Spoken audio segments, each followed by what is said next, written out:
Hi, everyone. I am Kirk Bachman, and welcome back to The Ultimate Dish. Today, we have a truly special guest who's been sweetening the lives of home bakers everywhere. I'm thrilled to introduce Joy Wilson, also known as Joy the Baker, or as my wife says, Joy the Baker. As the founder and chief sweet tooth behind the beloved blog, joythebaker.com, Joy has been indulging us with her daily adventures in butter and sugar. Doesn't that just sound nice? I'm going to say that again. With her daily adventures in butter and sugar since 2008. And with a dedicated community of over 500,000 followers on Instagram, it's clear that her influence extends far beyond the mixing bowl. Joy isn't just a blogger, she's a three-time cookbook author, the editor-in-chief of the biannual Joy the Baker magazine, and the creative force behind Camp Joy, a zine born from the viral backyard camping and cooking video series. Her contributions to the culinary world have earned her numerous accolades, including Savour's Best Baking Blog and recognition as one of the top 50 food blogs by the London Times. Joy's work, get ready, Joy's work has been featured on Food 52, New York Mag, The Kitchen, Better Homes and Garden, Sunset Magazine, The Washington Post, People Magazine, and Country Living, just to name a few. She's also collaborated with Williams Sonoma on her own line of baking and breakfast mixes. She may have forgotten that. We're in for a treat today as we dive into the world of baking with the one and the only Joy the Baker. There she is. Oh my goodness. Little exhausting there, little exhausting, but such a pleasure to meet you and see you and come into your home. Speaking of Yeah. which, beautiful, beautiful. So I'm guessing from Instagram that you are in a very, very old home there in Texas. Yes, I live in small town Texas now, a little town called Belleville, population about 8,000. And I bought one of the oldest houses in town. It dates back to 1888. And it's just a giant Victorian house that needs a lot of love and care. And it needs some bookshelves as well. It does. Be careful with the bookshelves. That's an old build. Do you sometimes it just dawned on me, wow, you welcome people into your home. Um, my wife would be just like, she'd like rent another home, right? Is that exciting? Is it stressful? Does it raise the anxiety? You seem like it's just what you do, very natural. Yeah, it does feel very natural to me. But I started this welcoming people into my home in New Orleans when I had the bake house in New Orleans, and Yes, I yes. would have classes just about every weekend. People would come over and I'd have baking classes in my kitchen, and people were always like, "Do you live here?" And I'm like, "Yeah, yes, I do." Isn't that great? You just reminded me too. It's the one time that I got out in front of my wife because I was on your Insta, as my kids say, and I see the house right in Texas on the knoll, and because other than being obsessed with you, Gretchen's also obsessed with New Orleans. She's like, wait, Oh, what? She's not in New Orleans? Like, haha, it's not in New Orleans. She's in yes. Texas. She's in Texas. Hey, one other thing, Joy, if I could, I I mostly interview folks that are in this business, right? They're either cooking or they're in the front of the house or they just love food and all of that. And it's really interesting with chefs because you always end up segueing to music Mhm. or motorcycles. And I Really? read somewhere that motorcycles are a part of your life. So I need to know how, what size, what brand, Okay. and yeah, let's go. Okay, wait. So are you a motorcycle guy? I am now, like my wife is going to watch this and she's going to talk about how my BMW 650 GS sits beautifully in the garage and Oh. sits in the garage and sits in the garage. But yes, I love motorcycles and I love my 650 GS. Oh my So God. How exciting. I feel like we should ride together because Colorado is some beautiful riding. So I obviously choose motorcycles. I started riding 3 years ago when I was 40 years old. I said, you know what? I, wow. I know. Wow. I got tired of sitting on the back of my boyfriend's bike. I got bored back there. It's And scary back there too. You don't have control, right? well, I mean, you're he's hugging on, right? Yeah, yeah, yeah. I never felt scared back there because my boyfriend is a great writer and he's been writing forever. Good, good, But I good. did get very bored. And so I took a motorcycle class, the Harley, Oh, motorcycle wow. safety class, Legit, legit. Wow. and I started writing. And I was at first writing in parking lots, and I, I was writing a little Triumph, probably a 850 Triumph, and I dropped that thing more times than I could make a circle around the parking lot because riding in parking lots is actually really hard. Yeah, yeah. Tight corners, right? That's typically when you get your license, Yes, the instructor just comes out and says, "Hey, do a figure eight." I'm like, yes, "What?" it's Let me hard. ride around the block. Yeah, Yes, yeah. yes. So going fast is definitely easier than going slow. And right now I ride uh, 1100 Harley Sportster, Nice, and nice. I love to ride. It's my favorite thing to do. So mine doesn't just sit in the garage. Good, We good, got good. You're we getting me got to in get you. trouble. You're getting me in trouble. Can I just say the Triumph 800 series, Cafe Racer, big fan, the big gas tank.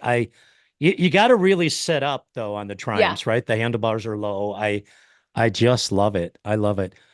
I follow a lot of motorcycle blogs Hmm. or Instagram feeds and such. But anyway, I just had to bring that up. I love it. Be Oh, careful. Wear a helmet. Be yes. careful. Wear a helmet. I've never not ridden with a helmet. All the gear, all the time. Doesn't matter how hot it is. I'm Yeah. in those slide resistant pants because it's it's a wild thing to do, but I love it so much. I'm glad. I'm glad. Well, let's talk about you. We obviously have done a lot of research, even more research than Gretchen gave me, but um, passion comes to mind when I think about you baking from a young age. Can you talk a little bit about your upbringing in California? Maybe even how your family or someone specific influenced you with regard to baking? Yeah, well, I was talking about this with a friend yesterday, and I was saying that I just come from a food family. Like all of our gatherings are based around food. And I know that's probably very familiar for everyone in the food world. Like we're just a food family. If there's not good food, we're not doing it. And so both my parents worked at the post office for their entire careers, but they had passions in the kitchen outside of that. So my dad is a great baker, and my mom back in the day had a side hustle of cake decorating. So she would decorate cakes for people at work and sell them, and so that's the kitchen that I grew up in. There we were always baking something sweet. And it's also funny because my family was, I call them early adopter health food enthusiasts. Like we're talking like 1970s 1980s health food, a lot of like weird, weird rices. It was just a little aggressive. But the loophole in our family was that if you could make it from scratch, you could have it. And so I was highly motivated to be a baker because I had such a sweet tooth, and there was no Chips Ahoy. There was no Oreos. But if Thank we could do God. it, I know. I know. No offense. Although I love Oreos. I I do. do love. I jotted a couple of things down. I want to expand on that a little bit. I love the food family and the baking and the cakes. So if your parents were lifelong um, post office workers, they knew everyone, right? I Oh, they mean, knew everyone in all their business. and they knew their address and who's mailing them and who's Yeah. coming and going. Yeah. So did that kind of did they get those calls like, hey, can you make me a cake? Can you do this? Can you do that? Yeah, yeah, they were getting the calls. And was that a small community too, or was that a Oh no. Oh oh no. no? I grew up in Los Angeles, like Okay, the okay. So they knew a opposite. lot of people. Yeah, Yeah. yeah, yeah. I love it. So fast forward from there to let's say your college years. And I think English lit is what you focused on, right? And I think you were working in the busy restaurant scene. So, and again, because I know a big part of our audience is students who, try to figure out every single day how to balance it all, right? Mhm. Here's their passion. I got to be in school X amount of hours a day, a week, a month, a year. But I also have to work. What was your experience like trying to get your degree, working in restaurants, working in bakeries? How did you balance it all? And did you ever think about going to culinary school at any point? Yeah, it was so hard to balance it all, mostly financially. So I went to school in Seattle. This was years and years ago. So it was a little bit more affordable to live in Seattle then. I went to the University of Washington for English literature, and I was working in coffee shops and in restaurants. I was working at the Cheesecake Factory of all places, waiting tables. And Which was a busy place if you're going to wait tables. And let me just set the tone to interrupt just for 1 second. I got a chill when you said you're a husky because you may not know I'm a duck. you are I am an Oregon duck. So we technically don't like each other. technically, but it's okay. We can set that Beautiful aside. campus though. Yeah. Seattle is gorgeous. Love U of Dub. I do. I do. I do. But I've got a duck daughter. I've got a beaver daughter from Corvallis. Wow. We love the Northwest. So anyway, had to jump Yes. in there. So you're at U of Dub. So where did you work in Seattle? I worked at the Cheesecake Oh Factory yeah, that's right. That's right. in That's right. in downtown Busy, busy, Seattle. busy, busy, right? Busy. And that was great, right? Like you don't want to work at a dead restaurant. So that was great. And I remember I'd work really hard at the restaurant and in school, and then I would have to take a semester off of school because I couldn't afford it. And then I'd work really hard that semester off, save up my money, and then be able to pay for the next semester of school.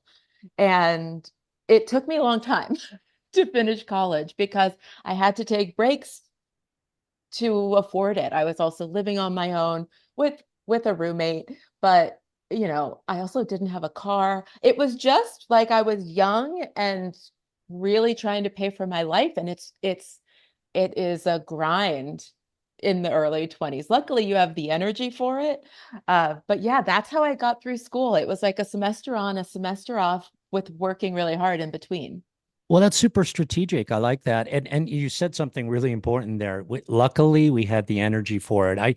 I too worked in a restaurant going to school, and you wonder sometimes how you do it, right? Yeah. Because that was a grind, right? I worked at a busy restaurant as well, and you're working for tips, and then somehow you go into the bar on the way home instead of Always, stuff. always.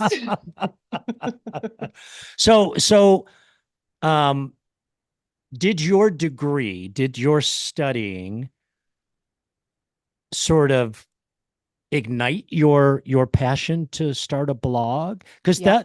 Because you started this a long time ago, I want to say you were probably one of the first, right?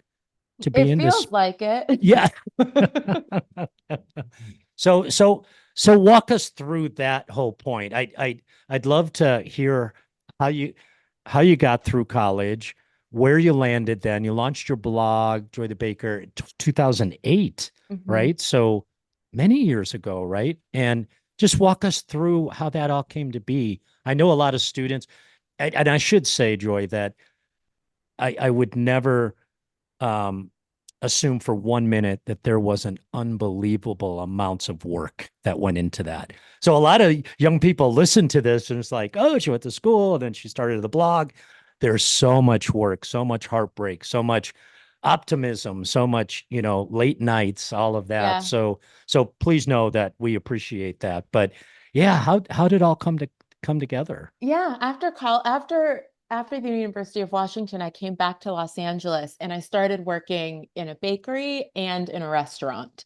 Because it's like I don't know, you have to have more than one job when you work in the restaurant Yes. industry often. Like it's not, you don't just have the one, you have to have several. And I I had my degree but I didn't really know what to do with it. I thought maybe I could go back and get my master's and teach, but I was so tired of school and paying for school that I was like, I can't do that. But Yeah. what I am doing and what I have done is work in food, and I love that. So here we are. Let me just keep doing that. And so I got this job in a bakery, and I was definitely out of my depth. Like, I don't know why they hired me, essentially. And I mean, I knew that I was a great home baker, but working in a bakery is different. And I hadn't gone to culinary school. I didn't lie about anything. They gave me this job, but Yeah. but I felt out of my depth. And so I started the blog for two reasons. Like, I first I thought of it as a way to like experiment with the recipes that I was working with, to just like share them and share what I was learning, what I was teaching myself. And and then the second thing that I thought I might do was start like a wholesale baking business for coffee shops and things like that. Oh, Um, okay. but there wasn't, and like a cake business, thinking like maybe I would do wedding cakes, maybe I would do, like make scones for coffee shops. And that's the direction the blog was going for a little while. Like, it was just a site for people to come and see what I was offering. But I'll tell you, I made two wedding cakes, and I was like, I'm not a wedding cake maker. That's not It's a lot that's of not work. me. It's a lot of work, right? No, it's like so stressful. It's And stress. because you Yeah, make the yeah. cake and then you have to drive the cake Sure, across to, sure. oh, the tears that I cried making those two wedding cakes. My mom was like, maybe this isn't for you. And you're on stage maybe even more than the bride and groom, right? It's like Yeah. everyone wants to see the cake, taste the cake. Oh Yeah, my God. So pressure. so there was a lot in that 2008 time. There was a lot of figuring out, what was for me and what wasn't for me. I tried a lot of different things. I didn't start the blog and think, okay, here we go. Here's my career. I'm off I, and running. Yeah, yeah, yeah, I yeah. thought it was going to be so many other things. I went down so many different roads, a couple steps, and was like, nope, back it up. Let's try a different one. For years, I was doing that. I'm curious. I think we interviewed Gabi, some time ago, and I don't remember the exact date, but she started her blog around the same time, Mhm. right? Let's say. Um, so I'm curious. I have two questions around that. Number one, how important is consistency as you start a blog, right? I remember when our son was born, Gretchen was all gung. She was gonna start a blog, and she started it. It was called Good Morning Joseph Henry, and she had absolutely one um, blog post and ran out of ideas, right? I mean, consistency is important. I wonder, was there a mentor? Because there were so few of you doing this. Like, what was your bar? Like, how did you Yeah. know how to measure your performance at that time? Yeah, it was, well, there was, I always looked to Ree, the Pioneer Woman, and Deb from Smitten Kitchen. They started a little bit before me, and I just loved what they were doing and thought, okay, these are good women to look to. And I mean, they still are. Like, they're Yeah, still yeah, yeah, incredible. And so I was looking to them and their work, and the blog didn't take off right away, but there was a core group of people that would come to the blog. I would say, and when I say core group, I'm talking like 20 or 50 people. And they would leave comments. We would comment back and forth on the blog. People don't do this anymore. And it became a very small but sweet and like thick as thieves kind of community. yeah.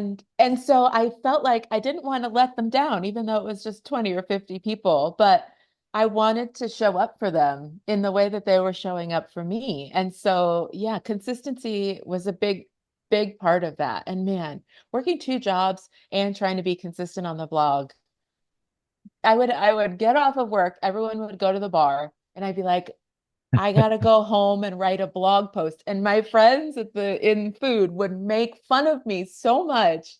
I'm like, I don't know. I know I want to go out, but I gotta go home and do this stupid thing that 20 people are gonna read. Like, oh, they would make fun of me, but who's laughing now? But I like exactly. Yeah. But I love your comment about you wanted to show up for them. My goodness. How did that? What I was going to ask was what shifts have you seen in the business, right? Cultural changes, whatever, in blogging since you started. But hearing you make those comments about how important it was to have this little group, how did you feel back then? Like, I mean, clearly you were you excited that this could really be something because you were impacting this small group? Or, yeah, it's Yeah. fascinating to me. I know it's also hard to remember what I thought back then because this was even before my site or most blogs were monetized at all. So it wasn't Yeah. even like I was thinking about like, oh, clicks and money and ad revenue. Like that wasn't even a thing. So yeah, I just felt like also I remember I wasn't writing like I was an authority on anything. Like I wasn't like an authority on baking, really. I was just trying to figure things out. So it felt like we were all trying to figure it out together. I remember we bought a Dory Greenspan baking book. Uh, Me and several other people who read my blog, Baking with Dory, a great book. And I remember at the time it was an expensive book for me to buy. It was $40. And I was like, mm. But someone started a baking group called Baking with Dory, Tuesdays with Dory. And every Tuesday, everyone in this group would post a recipe from this blog or from this book. And like that was that was our community. And in some ways, it feels similar. Like now there are cookbook clubs, but it does seem like it's transitioned off the blog a bit and now it's on social media. Like all of that community kind of has gathered in a different place. But it's still there and it's bigger now. But it's still just as important for me, like wanting to show up for people. I saw how you lit up a little bit when you talked about this group that you impacted. This is mostly for the students. Are there some aspects of your business, Joy, that light you up and that's what you think about when you go to sleep at night? And conversely, are there some areas that you shy away from a little bit? Yeah, definitely. Right. Like, Full disclosure. yeah, I mean, now the business, like, there's so many parts to the business now, which Yeah, honestly yeah. amazes me. But the things that light me up are the things that did in the beginning is like recipe development, experimentation in the kitchen, sharing those recipes, like really nailing it and then sharing that recipe and seeing other people bake it. That's just the best. And the things that my weaknesses are in like, okay, I wrote a cookbook and now I have to convince people to buy it. No, like I wrote it. I wrote it. Like that's enough. And everyone on my team is like, yeah, but now you have to tell people you wrote it. I'm like, they'll find it or they won't. But like the promotion of everything, the salesmanship of some of the things that I do, oh Lord, I'm terrible at it. No, and that's pun intended, super sweet of you to say. It's not a weakness in my perspective. It's it's humility. It's humility. And that what Yeah. comes out in your personality.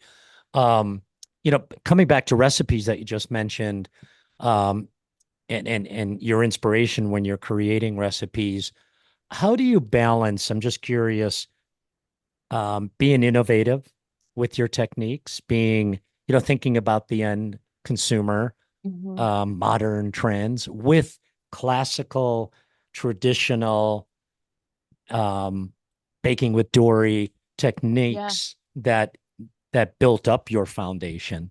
Yeah. Not I easy, is it? No, it's not. It's not. And like everyone is putting cookie dough on croissants and it's like Yeah. are we really like, all right. Let's not edit that, ladies and gentlemen. We will not edit that. And like actually that's an old trend, but and good. I think that It I is. It s- is. Yeah. I skew more towards classical stuff. Like I think that, baking is all about proportions of ingredients together, right? And so when I'm developing new recipes, I really try to stay true to the method and the proportions, like, the proportions of a cookie, the proportions of a muffin, because it I want people to have the repetition of what that is, because I think that it makes you a better baker, and that's what I want for people, is to be comfortable in the kitchen and become better bakers, and that comes through the repetition of doing things the right way.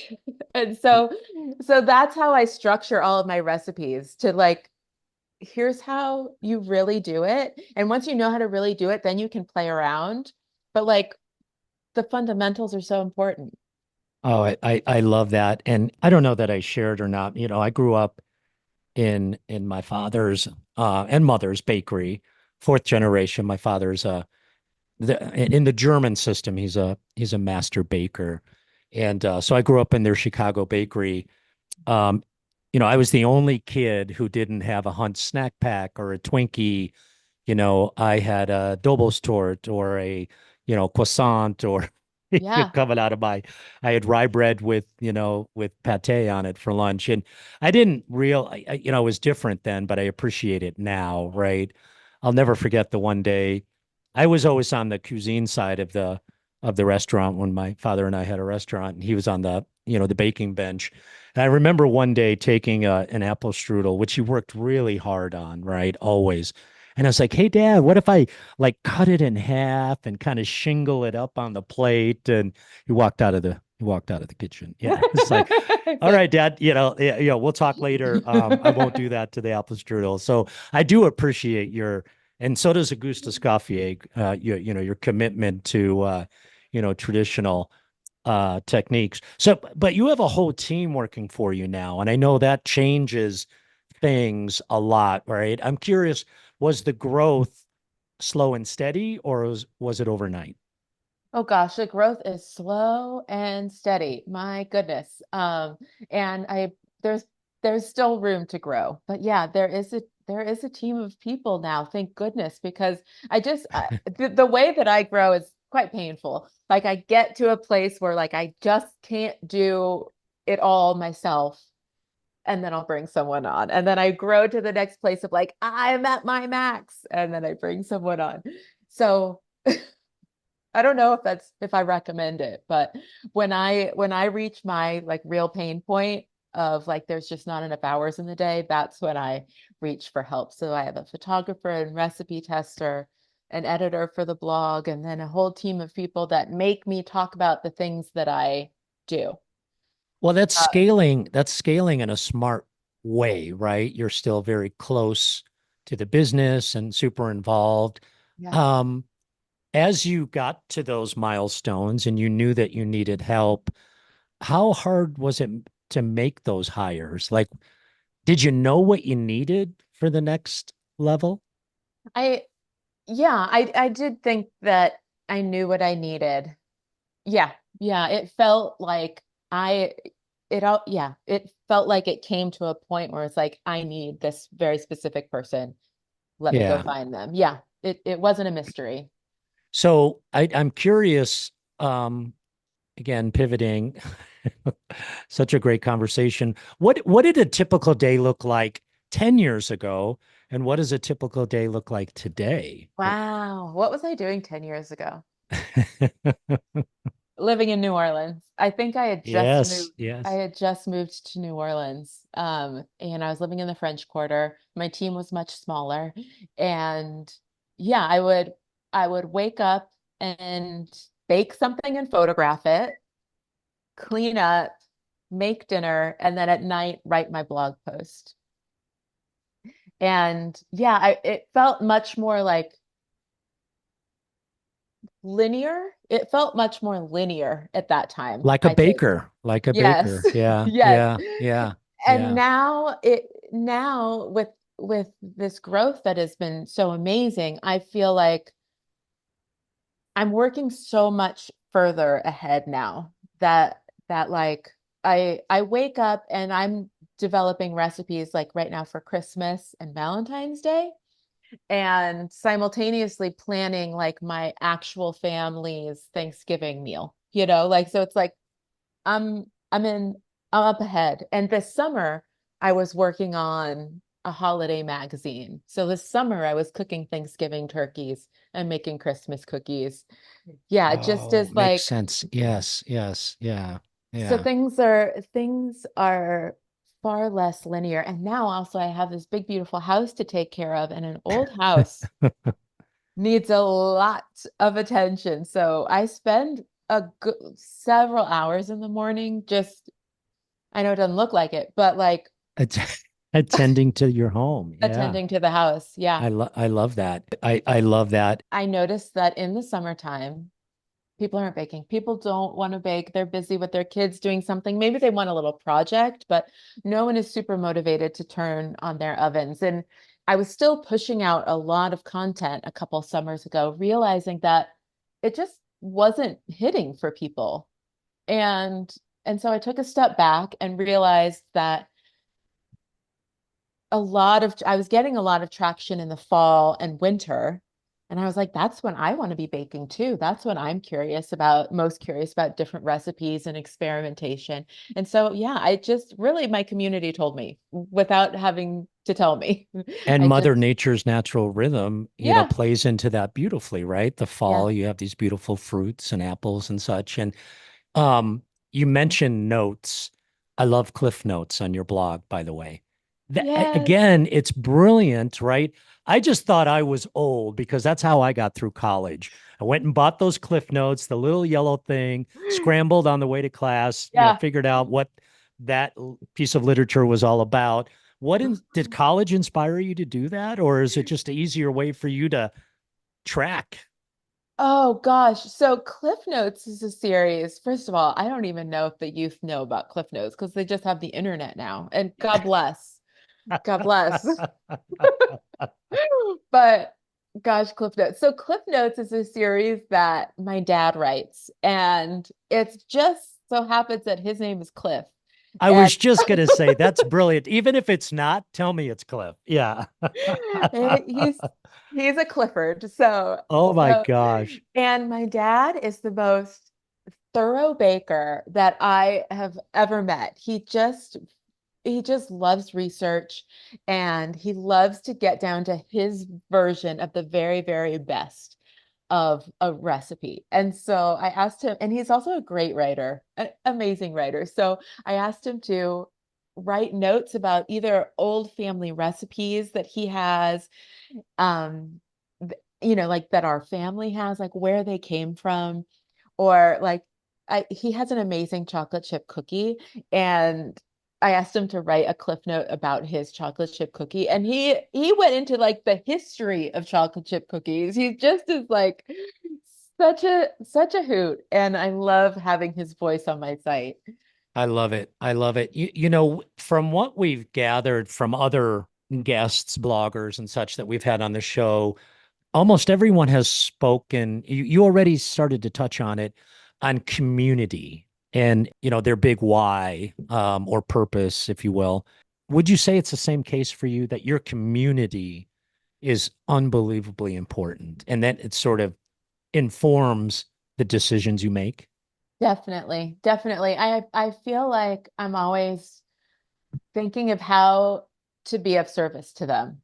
Just Oh, like I love that. I love how to that. Yeah. be how in my small way I can be a part of their lives and make their lives either more delicious, sweeter, more fun, easier. And yeah, if we all tried to do that for each other. Wow. Yeah, I was going to ask another way too. It's interesting today. I'm a little bit older, but I absolutely love social media, and I love it for a lot of reasons, not political reasons or and anything other than sharing information with our students, with my family of what's going on in life. And I was just in France for a couple of weeks, and what an amazingly quick way to just say, "Hey, look at me! I'm in Nice," and yada yada yada. But on the other hand, and I have a lot of friends that are just overwhelmed by social media. Maybe they not enough self-discipline to just know Mhm. when and when not to, and all Mhm. of that. You've really created this, sort of honest and yet vibrant, community. Um, it's a tough question, but in your words, Joy, like what is the key? Is it one word? Is it truthfulness? Is it genuine that helps you connect with your audience in such a meaningful way? What's the secret? And I won't tell Yeah. anyone if you tell me. Yeah, it's true. It's true. I always, I mean, it's got to be authenticity is the word, right? Like Oh, great word. you just have to very much be yourself, whomever that self is. And it sounds easy, it sounds simple, but I feel like it it's sometimes not easy because we find ourselves on these social media platforms intaking so much of what other people have for us. And that intake can affect your output. It can affect your authenticity, making you feel like you have to do a certain thing, be a certain way, present yourself in a certain way that that's just not the case. That's not true. You could show up as you are. I think that TikTok now is showing us that. Instagram was not showing us that, but TikTok Yeah. now you can show up as you are and go viral. And like that's so exciting. That's And incredible. it's funny and it's sad and it's Yeah. emotional and you can move through it. Yeah. Yeah, I Yeah. absolutely love. I have to say we've had well over 100 guests on the show over the years, and if I had to pick one word, Joy, one word, and I believe every one of those guests are amazing people. Otherwise, they wouldn't be on the show. But if I had to pick one word that is very consistent, the common denominator when I ask a similar question, it's the word authentic. I Yeah. I love it. I Yeah. absolutely you just validated it again. It's Um, true. it is, it is, it is. So outside of the blog, I know that you made this move from New Orleans before my wife knew, because I was swiping, right? And so I would just ask, why Texas? I mean, that house would suck me in too, but I'm curious why, because New Orleans is pretty fantastic too. Yeah. Yeah, New Orleans is fantastic. New Orleans is a very special place. And once you live in New Orleans, you'll always, and if you move, you'll always miss it. But it just felt like I spent 10 years there and it felt like it was time to move on. There's something about the city, and I feel the same about New York. Like the city is a character in itself. New Orleans is very much like that. And in that way, New Orleans will tell you when it's time to go. Oh, And you're so right. Gosh, yeah. well said. Yeah, yeah. So she was New just York telling yells me, it at you. New York uh-huh. yell. Does New Orleans kind of whisper it to you a little bit? Or No, yes, New Orleans starts with a whisper, and but she uh, will hit you over the head if she okay, needs to. okay, okay. I love that. I love Yes. that. I have to talk about the book. I have to talk Okay. about the book. Available next week, the 24th, right? The life-changing magic of baking. Um, you co-authored this with your father, sharing memories that you've shared with us already today. Chocolate chip cookies are in there. Mhm. I think something about your first job interview is in there.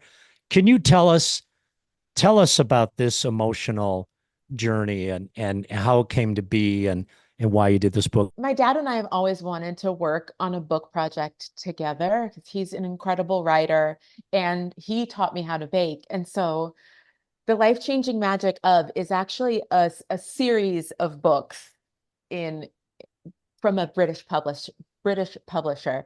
And so they asked me to write the baking series on this. And I was like, I would love to write about it, but I can't do it. I literally can't do it without my dad. And they were like, Yeah. yeah, write the book together. So we put together, it's such a beautiful book. It's for 6 to 12-year-olds, so a little bit older. And in it, we talk about all of the like life lessons that come from the kitchen, that come from baking.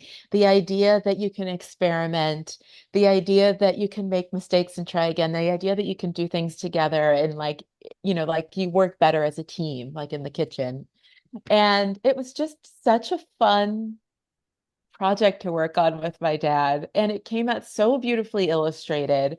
We're really proud of it. I'm so happy for that. I have three girls and a boy, and my youngest, Grayson, is 11, and she's taken an interest in being at the stove with me and such. So I've got it ordered. I've got it ordered for her. She's Amazing. 11, so it'll be perfect. So congratulations to you and Cliff on that. Thank you. Really, really exciting. This is I'm going to go back to what I said earlier, Joy, about understanding and appreciating the hard work. You just make it look easy.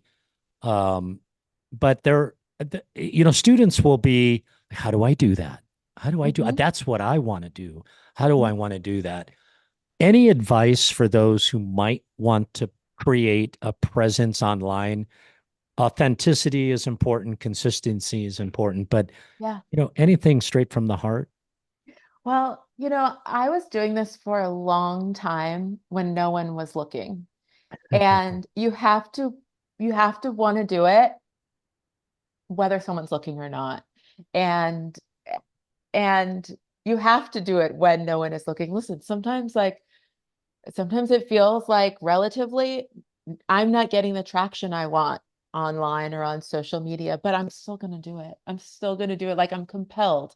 So, yeah, that's my advice is So is some of that, and it's okay to say this, is some of that for you? I'm doing this for me. yeah, Fulfillment, right? yeah, Joy, yeah, joy. yeah, Pun, exactly. pun intended. Yeah, yeah.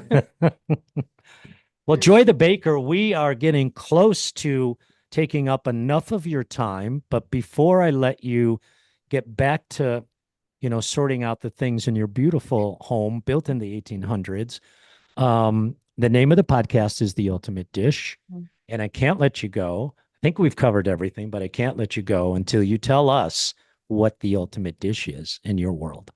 The ultimate dish in my world is pretty simple. It's a center cut, warm cinnamon roll. Oh my God. I just literally got a chill. We have not had that one, but just the way Uh, you said it, everyone can taste it. yes, Right? yes, Right? Oh yes. my goodness. Like a double smear of cream cheese frosting Double smear. Okay. All right. and a cup Get of, that, Noel. Don't yeah, edit that. Get that. Double smear.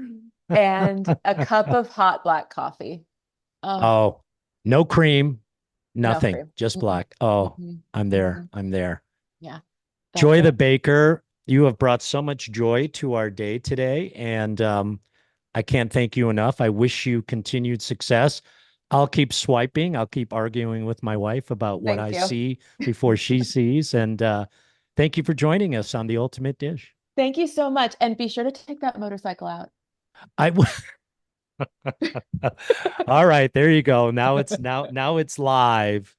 I will get it out. I'll think about you when I get it out. Thank you. This fall, it's going to be beautiful. You're right. You're right. Yeah. I'll go to a farm. Ah, Absolutely. I got to send me a do it. picture. Thank you for listening to the Ultimate Dish Podcast, brought to you by Auguste Escoffier School of Culinary Arts. Visit escoffier.edu/podcast to find any materials mentioned during the podcast, including notes, links, and other resources. And if you can, please leave us a rating on Apple or Spotify and subscribe to support our show. This helps us reach more aspiring individuals ready to take the next step toward their dream careers. Thanks for listening.